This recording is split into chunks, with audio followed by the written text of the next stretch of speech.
Hello everyone, welcome back to my another new video. তো তোমরা তো অলরেডি দেখে নিয়েছো যে কালী পুজোর দিন আমি গিয়েছিলাম আমার ফ্রেন্ড শ্রেয়ার বাড়িতে কালী পুজোতে, আর তারপরের দিনই ছিল ওদের বাড়িতে খাওয়া দাওয়া। তো সেদিনকে মানে কালী পুজোর পরের দিন সকালবেলা আমাদের এখানে কুইকোটা কালী মন্দিরে পুজো দিয়ে চলে গিয়েছিলাম শ্রেয়ার বাড়ি খাবার খেতে। অনেস্টলি আমরা খাবার খেতে গিয়েছিলাম, যদিও বা শ্রেয়া এটার জন্য কিছু মনে করেনি, কারণ সেও জানে যে আমরা খেতে কত ভালোবাসি, তাই হয়তো আমাদেরকে ডেকেছিল।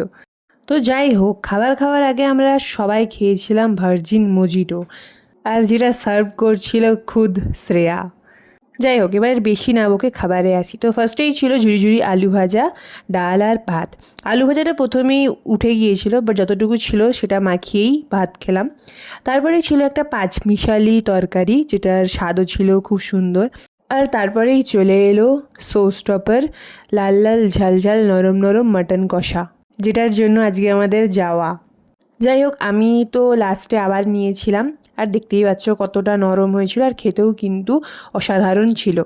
আর সর্বশেষে ছিল চাটনি, পাঁপড়, মিষ্টি, যেগুলোর ভিডিও আমি করিনি।